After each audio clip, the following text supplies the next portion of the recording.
चलिए हम साथ साथ देखते हैं 2017 का अगला जो 17 का अगला क्वेश्चन है, a projectile is fired eight an angle theta with the horizontal, its velocity will be minimum. आपने एक प्रोजेक्टाइल फेंका है, इसकी वेलोसिटी मिनिमम कब होगी? ये प्रोजेक्टाइल मोशन थी, ठीक है, तकरीबन यूँ रफ। एक ये रहा पॉइंट, एक पॉइंट ये होता है जो खास पॉइंट है, एक पॉइंट ये होता है। इस पॉइंट को हम क्या कहते थे? इस पॉइंट को हम क्या कहते थे?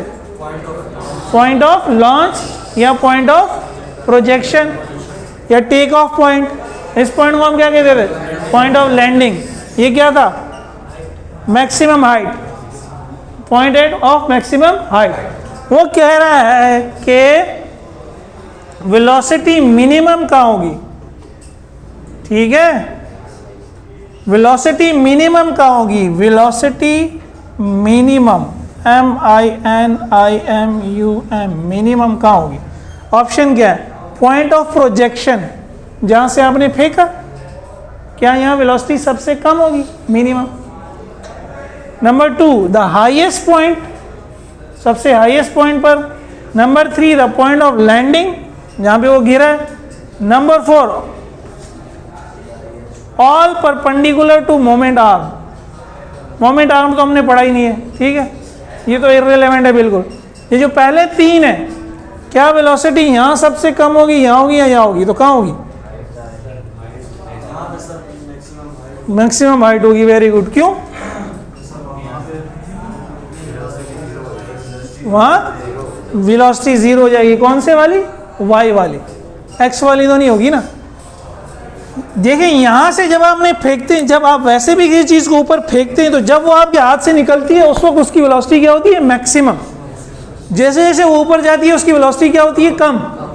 ऊपर रुकती है, वेलोसिटी 0 होती है। फिर जब दोबारा नीचे आती है दोबारा वेलोसिटी बढ़ती है। तो जिस वेलोसिटी से आपने फेंका होता है, नीचे आते वक्त गिरने से पहले वेलोसिटी वही होती है। तो पॉइंट ऑफ प्रोजेक्शन और पॉइंट ऑफ लैंडिंग पर वेलोसिटी की वैल्यू सेम होगी और मैक्सिमम होगी। यहाँ से जैसे जैसे बढ़ते जाएंगे वेलोसिटी कम होगी, यहाँ पर सबसे कम हो जाएगी। फिर जब दोबारा नीचे आएगी दोबारा बढ़ेगी, यहाँ पर दोबारा सबसे ज़्यादा होगी। और प्रोजेक्टाइल में 2 वेलोसिटीज होती थी, एक एक्स की एक वाई की। यहाँ Vy 0 होगा, Vx 0 नहीं होगा। Vx तो वही होगा जो V0 x होता है, जो इनिशियल होता है, सही है। और टोटल वेलोसिटी दोनों को मिला के बनती है। जब ये 0 हो गया तो टोटल भी क्या हो गई? कम हो गई। टोटल वेलोसिटी क्या होती थी? Vx square plus Vy square. अब Vy की कोई वैल्यू है और Vy 0 है, तो जब Vy 0 होगा तो टोटल आंसर छोटा हो जाएगा ना। आप इसमें कुछ जमा कर रहे हैं, कुछ भी जमा करेंगे तो आंसर बढ़ेगा। 0 जमा करेंगे तो आंसर फिर क्या होगा? सबसे कम होगा। इस पॉइंट पे Vy 0 हो जाता है, सिर्फ x रह जाता है, इसलिए टोटल वेलोसिटी क्या हो जाती है? मिनिमम हो जाती है, सबसे कम हो जाती है, ठीक है। तो ये रीजन याद रखनी है। आंसर तो यही है। कौन सा आंसर? सेकंड वाला, द हाईएस्ट पॉइंट। आंसर क्या है? The highest point. लेकिन वजह क्यों है? क्योंकि यहाँ वर्टिकल वेलोसिटी 0 हो जाती है और वर्टिकल और हॉरिजॉन्टल दोनों मिलके टोटल बनती हैं। जब वर्टिकल 0 हो गई तो टोटल की वैल्यू क्या हो गई? कम हो गई, सबसे कम हो गई। हाँ, आगे देखें 2016 सेंट्रीपिटल और टेंजेंशियल एक्सेलरेशन का एंगल क्या होगा?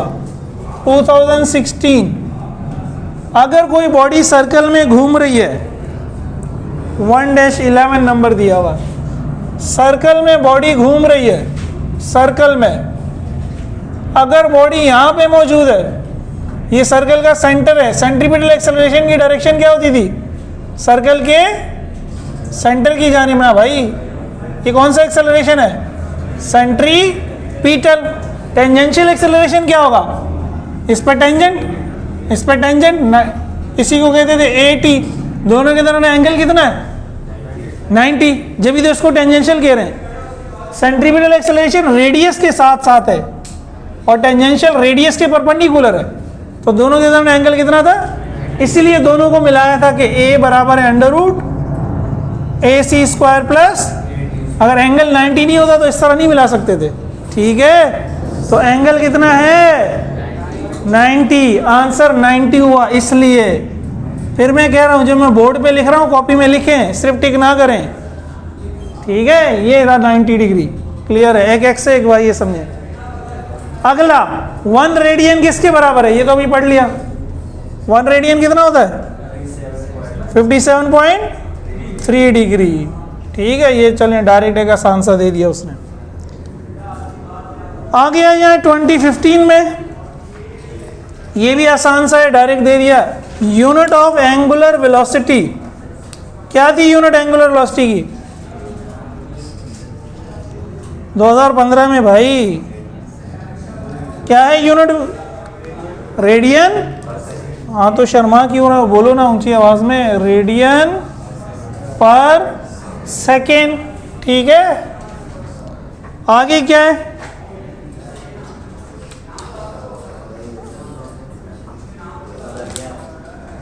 पंद्रह में, हाँ यही है। फिर 14 में रिपीट हो गया, 13 में कोई नहीं, 12 में नहीं, 11 में, सही कह रहा हूँ। When the angular velocity of a disk increases, ये याद है, ये चीज भी डिटेल में समझाई थी। एंगुलर वेलोसिटी इंक्रीज हो रही है, चाहे एंगुलर वेलोसिटी हो चाहे लीनियर वेलोसिटी हो। जब वेलोसिटी इंक्रीज होती है, angular acceleration and angular velocity are, तो एक्सेलरेशन और वेलोसिटी क्या होंगे, ऑप्शन क्या दिए हमें, पढ़ें। पैरेलल, पैरेलल का क्या मतलब है, सेम डायरेक्शन में। पैरेलल का क्या मतलब है, सेम डायरेक्शन में। नॉन पैरेलल, पैरेलल नहीं है, नहीं अपोजिट नहीं है, अपोजिट होता है तो अपोजिट कहते हैं, एंटी पैरेलल कहता है। नॉन पैरेलल, पैरेलल का मतलब है ये है सीधा बिल्कुल। नॉन पैरेलल का मतलब है कुछ भी हो सकता है लेकिन एक डायरेक्शन नहीं है। इसका मतलब होता है अपोजिट या एंटी पैरेलल, इसका मतलब होता है perpendicular. Parallel, perpendicular, sorry parallel, perpendicular, opposite या एंटी पैरेलल। इसके अलावा जो है वो नॉन पैरेलल, जो उसने वर्ड यूज किया वहां बहरहाल। तो क्या वो पैरेलल है, नॉन पैरेलल है, पैरेलल है, नॉन पैरेलल है, परपेंडिकुलर है, या कोई भी नहीं है। जब वेलोसिटी बढ़ती है तो एक्सेलरेशन क्या होता है, पॉजिटिव। इसी तरह जब एंगुलर वेलोसिटी बढ़ेगी तो एंगुलर एक्सेलरेशन क्या होगा, पॉजिटिव, सही है। जब एक्सेलरेशन पॉजिटिव होता है, एक्सेलरेशन और वेलोसिटी दोनों की डायरेक्शन क्या होती है, सेम होती है। तो जब सेम होती है तो आप कहोगे आंसर पैरेलल है।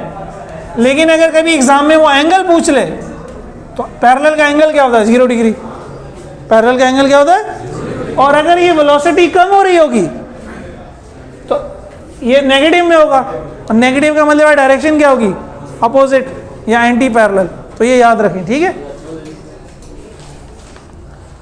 दूसरा कहता है, अच्छा ये तो रीज़न है। फिर 2010 में आ जाए, 2011, 2010, ये वही है ना जो 19 में किया है।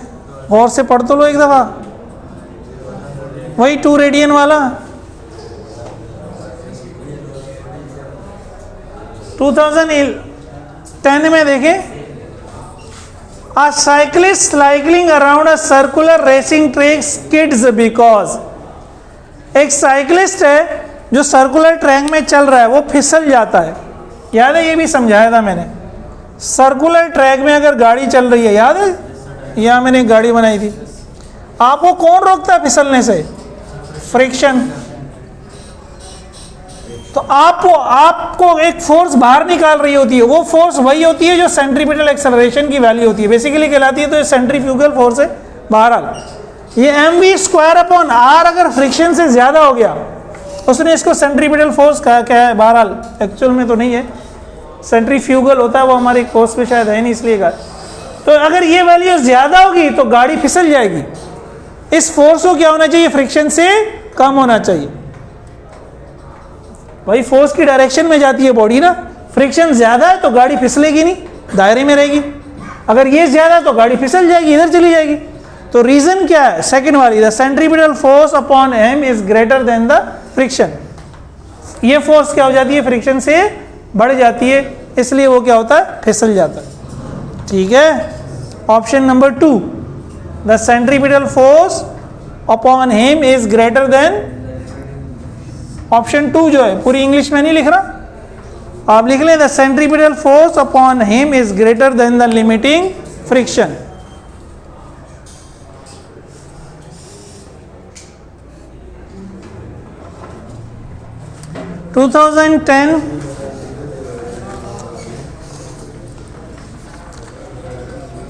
अगले क्वेश्चन में कहते हैं the horizontal range of a projectile depends upon, range किस पे डिपेंड करती है? ये रेंज का फॉर्मूला था, तो ऑप्शन पढ़ो कौन सा सही है।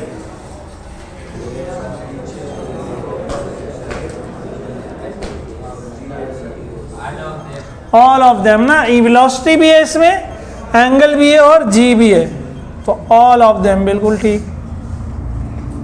ठीक है, उसने कहा एंगल, जी, वेलोसिटी तीनों है। 2009 में आ जाए, a projectile is thrown at an angle of 30 degree, कौन से डिग्री? 30 डिग्री पे फेंका है with the horizontal having a certain initial velocity, it will have the same range if thrown with the same velocity as before at an angle. समझ में आया? आपने एक वेलोसिटी से फेंका 30 डिग्री पे, उसकी कोई रेंज होगी, दोबारा फेंका उसी वेलोसिटी से लेकिन एंगल डिफरेंट लेना है, तो वो कौन सा होगा? ताकि रेंज भी वही मिले 60। ये हमने बहुत सारे न्यूमेरिकल किए थे, वेरी गुड। हमने कहा था ये जो छोटा एंगल है इसको कहेंगे थीटा मिनिमम 30, 60 कैसे आएगा? 90 में से माइनस करेंगे, हम कहेंगे 90 माइनस थीटा मिनिमम, तो ये हो गया 90 माइनस 30, ये हो गया 60। मैं आपको समझा रहा हूँ, वैसे तो ज़बानी जैसे आपने बताया डायरेक्ट आप कर लें। 90 माइनस 30 इज 60, 90 में से माइनस कर देंगे, जो भी एंगल दिया होगा दूसरा निकल आएगा। अगर 60 दिया होता तो फिर 90 माइनस 60, फिर दूसरा क्या होता? 30। ठीक है, सुने अभी 2008 पे आ जाए, 2008 पे आ जाए ना, इसमें तो यही था, an angle subtended by the centre. अब इसका जवाब आपको दे देना चाहिए, by an arc whose length is equal to the radius. अब आर्क लेंथ रेडियस के बराबर है, very good, arc length radius के बराबर हो गई, तो थीटा क्या होगा? और भाई अभी फॉर्मूला लिखा था, अभी फॉर्मूला लिखा था, थीटा क्या होगा? S upon r. थीटा क्या? एस अपॉन एस, कह रहा आर ही हो गया, यही तो 1 रेडियन की डेफिनेशन थी, तो थीटा क्या हो गया? 1 रेडियन, और 1 रेडियन डिग्री में कितना है? 57.3 डिग्री। सही है ना भाई? मेरे साथ हो या सो रहे हो? साथ है, शाबाश। आगे चलें, 2 projectiles a and b, 2 projectile आ गए भाई, एक ए है और एक बी है। फिर क्या किया भाई? Throne up with the same speed, speed तो सेम है, एंगल ऑफ 60 एंड 30, एक एंगल 60 है दूसरे का 30 है। फिर क्या होगा? फिर क्या होगा जरा सोचें। सेम रेंज होगी ना, यही तो हमने किया है यहाँ। 30 और 60 दो ऐसे एंगल है जिनका रेंज सेम होगी, तो प्रोजेक्टाइल एक एंगल 30 है, फर्क किस में आएगा? हाइट में। 30 वाला कम नीचे जाएगा, 60 वाला ज्यादा ऊपर जाएगा। ठीक है ना, डायग्राम जो समझाई थी, वेरी गुड। तो C option, the range of A will be same, range of A and B will be same, range of A and B will be same, ये लिखा हुआ, यही आंसर है। 30 और 60 पे रेंज सेम होगी। फिर आगे एक और है 4A3, उसमें क्या कहता है? अगर हाइट का पूछ ले, हाइट डिफरेंट होगी, ये याद रखना, ठीक है ना, हाइट सेम नहीं होगी। 4A3, a body is moving along a circular path with an increasing speed, body circle में मूव कर रही है, स्पीड v, याद है समझाया था सर्कुलर मोशन में, v वेलोसिटी है, वेलोसिटी क्या है? वेक्टर। वेलोसिटी क्या है? इस वेलोसिटी में चेंज दो तरह से हो सकता है, इस वेलोसिटी में चेंज दो तरह से हो सकता है, एक डायरेक्शन चेंज हो सकती है, दूसरा मैग्नीट्यूड चेंज हो सकता है। डायरेक्शन चेंज हो सकती है और जब आप स्ट्रेट लाइन में जा रहे होते हैं, जो हमने चैप्टर 3 पढ़ा था, स्ट्रेट लाइन में, तो डायरेक्शन चेंज नहीं हो रही होती, तो डायरेक्शन सेम हो रही होती है। उस वक्त जो हम वेलोसिटी का चेंज देखते हैं तो सिर्फ मैग्नीट्यूड देखते हैं। अगर मैग्नीट्यूड चेंज हो रहा होता तो हम कहते हैं एक्सेलरेशन है, अगर मैग्नीट्यूड चेंज नहीं हो रहा था तो हम कहते हैं एक्सेलरेशन, जब बॉडी स्ट्रेट लाइन में चल रही है। लेकिन जब बॉडी सर्कल में घूम रही है, तो याद है हमने कहा था जब बॉडी सर्कल में घूम रही है भाई डायरेक्शन तो चेंज होगी, डायरेक्शन तो चेंज, तो ए सी सेंट्रीपिटल एक्सेलरेशन तो होगा ही होगा, वरना सर्कुलर मोशन नहीं होगी। और अगर मैग्नीट्यूड चेंज हो रहा है तो फिर टेंजेंशियल एक्सेलरेशन भी होगा। वेलोसिटी के मैग्नीट्यूड को कहते हैं स्पीड, वेलोसिटी के मैग्नीट्यूड को क्या कहते हैं? स्पीड। तो अगर स्पीड चेंज हो रही है तो टेंजेंशियल एक्सेलरेशन भी होगा, और अगर चेंज नहीं हो रही तो टेंजेंशियल एक्सेलरेशन सेंट्रीपिटल तो होगा ही होगा। उसके बारे में तो सवाल पूछने की जरूरत ही नहीं है। अब क्या बोल रहा है वो?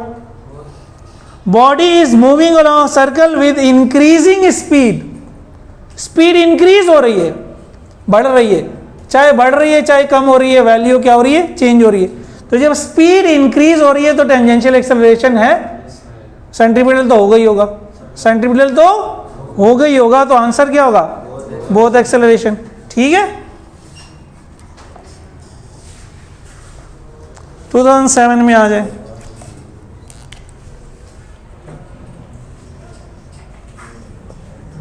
तो इसका आंसर क्या है? Both acceleration. 2007 में आ जाए। Centripetal force is also called, centripetal force का दूसरा नाम क्या है? सेंट्रीपिटल फोर्स का दूसरा नाम क्या है? सेंटर सीकिंग फोर्स ना यार, ठीक है, सेकंड ऑप्शन, सेकंड ऑप्शन, ठीक है, सेंटर सीकिंग फोर्स। मोबाइल की बैटरी खत्म होने वाली है, दुआ करें लेक्चर पूरा हो जाए। सेंटर सीकिंग बताया था ना यार, centripetal, centri means centre, seeking means, petal means seeking, ठीक है। सेंट्रीपिटल फोर्स 2006, ये 2006 में थोड़ा सा आपने क्रॉस प्रोडक्ट नहीं पढ़ा हुआ, तो भाई इस आंसर को सिर्फ लिख लें, ये भी हम क्रॉस प्रोडक्ट पढ़ेंगे। ए बराबर होगा अल्फा क्रॉस आर, ठीक है, ये वेक्टर्स है बेसिकली, ये भी हमने पढ़ना है अगले लेक्चर्स में, चैप्टर 5 से पहले, फिर आपको समझ में आ जाएगा कि ऐसा क्यों है, ठीक है। ए बराबर है आर अल्फा, ये डिराइव तो हमने किया था, लेकिन जब वेक्टर की फॉर्म में लिखे तो अल्फा क्रॉस आर होगा या आर क्रॉस अल्फा होगा, तो अल्फा क्रॉस आर होगा, ठीक है। 2005 को देखें, when body moves with a constant speed in circle, again देखें कांस्टेंट स्पीड के साथ बॉडी सर्कल में घूम रही है। अभी मैंने बता दिया स्पीड क्या है, वेलोसिटी का मैग्नीट्यूड, वेलोसिटी का स्पीड कांस्टेंट है। तो जब स्पीड कांस्टेंट है यानी स्पीड चेंज नहीं हो रही, जब स्पीड चेंज नहीं हो रही तो टेंजेंशियल एक्सेलरेशन नहीं है, लेकिन सेंट्रीपिटल तो है। सर्कल में जब चेंज घूम रहा है तो सेंट्रीपिटल तो है, जब सेंट्रीपिटल है तो फिर क्या क्या हो गया? कौन सा आंसर सही है? पहले मैं कहता इट्स वेलोसिटी इज चेंजिंग, क्या उसकी वेलोसिटी चेंज हो रही है? हाँ ना यार, जब भी तो सेंट्रीपिटल है, जब भी तो वेलोसिटी की डायरेक्शन चेंज हो रही है, यही तो मैं समझा रहा हूं। स्पीड चेंज नहीं हो रही, मैग्नीट्यूड चेंज नहीं हो रहा, लेकिन जब बॉडी सर्कल में घूम रही है, याद है मैंने समझाया था, सर्कल में घूम रही है, इधर छोड़ूंगा तो उसको जाके टकराएगी जो खेल ही रहा है, अभी तक लेक्चर में नहीं आया, इधर छोड़ूंगा तो उसको टकराएगा, इधर छोड़ूंगा तो डायरेक्शन चेंज हो रही है। जब डायरेक्शन चेंज हो रही है तो वेलोसिटी क्या हो रही है? चेंज हो रही है। तो वेलोसिटी तो हमेशा चेंज होगी, लेकिन टोटल वेलोसिटी, वेलोसिटी तो मैग्नीट्यूड और डायरेक्शन से दोनों से बनती है, वो सिर्फ वेलोसिटी की बात कर रहा है। जब वेलोसिटी की बात कर रहे हैं तो मैग्नीट्यूड भी देखेंगे और डायरेक्शन भी। सेकंड में क्या कहता है? एक्सेलरेशन जीरो होगा। एक्सेलरेशन जीरो नहीं होगा ना, सेंट्रीपिटल एक्सेलरेशन तो होगा, और सेंट्रीपिटल एक्सेलरेशन का फॉर्मूला क्या था? v square upon r. तो v भले कांस्टेंट है, कोई वैल्यू तो है ना उसकी, v अगर 10 मीटर पर सेकेंड है तो यहाँ वैल्यू पुट करोगे ac आएगा ना, ac तो है, इस एक्सेलरेशन इज इंक्रीजिंग, एक्सेलरेशन क्या इंक्रीज हो रहा है, एक्सेलरेशन का फॉर्मूला क्या था, ac² प्लस, देखिए वो टोटल एक्सेलरेशन की बात कर रहा है, at तो नहीं है, ac है, जो एक्सेलरेशन है वो टोटल वही है जो ac है, और ac चेंज नहीं होगा क्योंकि v चेंज नहीं हो रहा, तो एक्सेलरेशन जो है वो इंक्रीज नहीं होगा, ये भी गलत है। मैं ये समझा रहा हूं कि बाकी गलत क्यों है। चौथा क्यों है, its velocity is uniform, velocity uniform जब होती है जब मैग्नीट्यूड भी चेंज नहीं होता, डायरेक्शन भी चेंज नहीं होता, मैग्नीट्यूड तो चेंज नहीं हो रहा, डायरेक्शन चेंज हो रहा है, इसलिए ये ऑप्शन भी क्या है, गलत है। पहले वाला सही है और बाकी तीनों गलत है। बाकी तीनों गलत क्यों है वो मैंने समझाया आपको, ठीक है, कॉन्सेप्ट लें, रट्टा ना लें। आगे चलें 2004 में, तो इसका आंसर क्या हुआ, मैंने लिखा नहीं बोर्ड पे, बहरहाल समझा दिया, its velocity is changing, answer क्या है, चले आसान हो गई, its velocity is changing, velocity is changing. 2004 में आ जाए, पहला क्वेश्चन है the motion of a curve path when one component of velocity is constant and the other is variable is called. एक कर्व पाथ, कर्व का मतलब है सीधा नहीं है, कर्व पाथ है, उसमें हरकत हो रही है, वेलोसिटी का एक कंपोनेंट कांस्टेंट है यानी कि वो चेंज नहीं हो रहा, और दूसरा वेरिएबल है यानी कि वो चेंज हो रहा है, ऐसी मोशन को क्या कहते हैं, प्रोजेक्टाइल मोशन। कौन सा कंपोनेंट कांस्टेंट होता है, Vx, उसको कहते हैं क्या, हॉरिजॉन्टल कंपोनेंट, और कौन सा चेंज हो रहा होता है, Vy, उसको क्या कहते हैं, वर्टिकल। तो ये भी कह सकते हैं कि हॉरिजॉन्टल कंपोनेंट कांस्टेंट हो और वर्टिकल कंपोनेंट चेंज हो रहा हो, सही है ना। तो इस तरह की वर्डिंग भी आ सकती है, तो क्या है, प्रोजेक्टाइल मोशन है, वेरी गुड, प्रोजेक्टाइल मोशन। अगला क्वेश्चन इसी ईयर में, सेंट्रीपिटल एक्सेलरेशन क्या होता है, ओमेगा की फॉर्म में, निकाला था, ये निकाला था ना यार, ω² r या r ω²। सेंट्रीपिटल एक्सेलरेशन के 3 फॉर्मूले थे, v²/r, r ω² या 4π²r/t²। Every point on a rotating body has the same, ये चैप्टर 5 का न्यूमेरिकल आ गया, MCQ आ गया, इसको फिलहाल नोट कर लें, आप समझ लेंगे। एंगुलर वेलोसिटी, इसको चैप्टर 5 में होना चाहिए था, ठीक है। अगला कहता है work done by the centripetal force, body circle में मूव कर रही है, अगेन वर्क हम डिटेल में पढ़ेंगे चैप्टर 7 में। सेंट्रीपिटल फोर्स की डायरेक्शन सेंटर की जानिब, बॉडी का डिस्प्लेसमेंट कहाँ है, बॉडी अगर इस डायरेक्शन में मूव कर रही है तो बॉडी यहाँ जाना चाह रही है, यहाँ जब जाना चाह रही है तो उसके डिस्प्लेसमेंट का वेक्टर यूं होगा s, तो डिस्प्लेसमेंट और फोर्स के दरमियान एंगल कितना हुआ, 90। वर्क डन का फॉर्मूला होता है, हम चैप्टर 7 में पढ़ेंगे, force displacement multiply by cos theta. अब फोर्स यहाँ हो गई Fc, डिस्प्लेसमेंट s है, कॉस 90, कॉस 90 होता है 0, तो साथ में कुछ भी हो पूरे को क्या कर देगा, 0, तो सेंट्रीपिटल फोर्स का वर्क डन क्या होता है, 0, ठीक है, 0 आंसर है आपका। अब आ जाए 2003 प्री इंजीनियरिंग में, in projectile motion a body moves with, देखिए वही सवाल आ गया, मूव्स विद क्या पढ़ेगा आप लोग, इसका जवाब आपको दे देना चाहिए।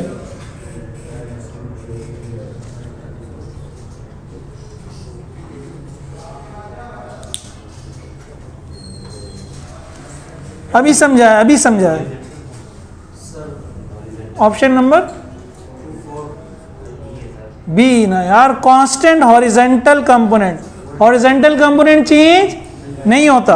पहले मैं कहता कांस्टेंट वर्टिकल, वर्टिकल तो कांस्टेंट नहीं होता, चेंज हो रहा होता है। तीसरे में कहता है दोनों चेंज हो रहे हैं, दोनों चेंज नहीं होते। चौथे में क्या कहता है, हॉरिजॉन्टल चेंज होता है, वर्टिकल चेंज नहीं होता, ये भी गलत है। तो सही कौन सा है, दूसरे वाला, हॉरिजॉन्टल कंपोनेंट क्या होता है, कांस्टेंट। यही तो मैंने समझाया था कि वर्डिंग चेंज हो सकती है, constant horizontal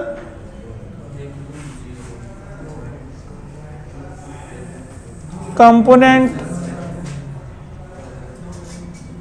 of velocity. Question number है ये 3A3, लेक्चर लंबा होता जा रहा है। आगे 2003 pre medical, due to presence of air resistance the total time of flight of a projectile air resistance होगी तो टाइम क्या होगा प्रोजेक्टाइल का?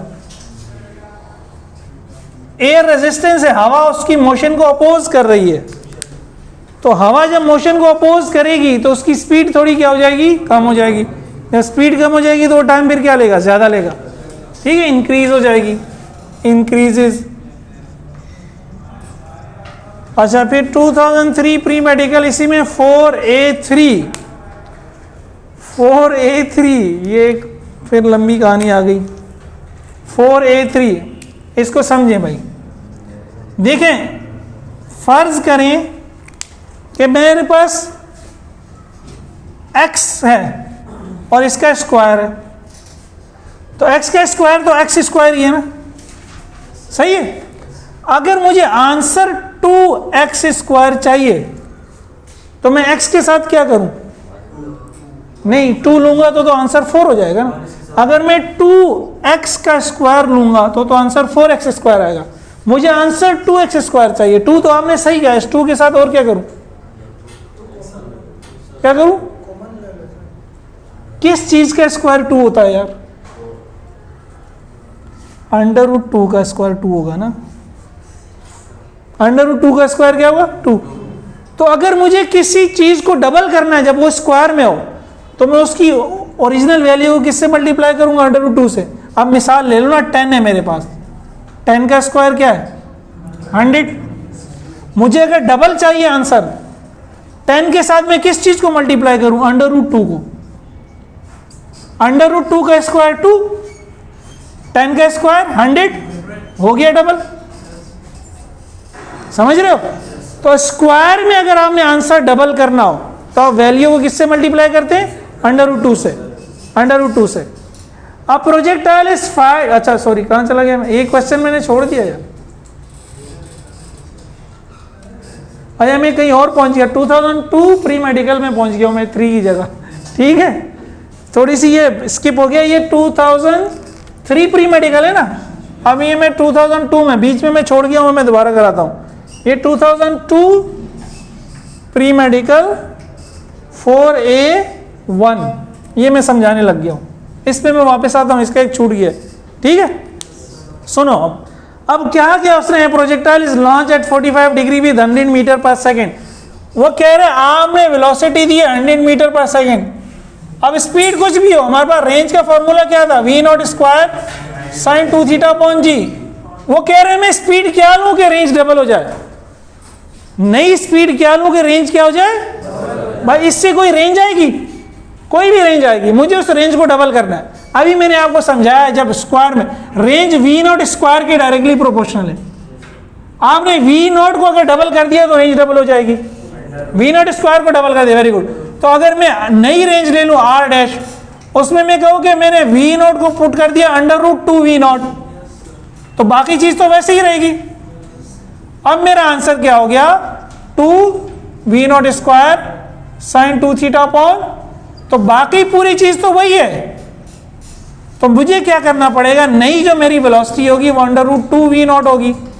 v0 मुझे दिया हुआ है क्या? 100। √2 का मतलब होता है 1.414, तो ये 141.4 मीटर पर सेकेंड करनी पड़ेगी मुझे। ये तो मैंने सारी कहानी समझा दी। कंक्लूजन क्या है? वेलोसिटी को √2 से क्या करना है? मल्टीप्लाई करना है।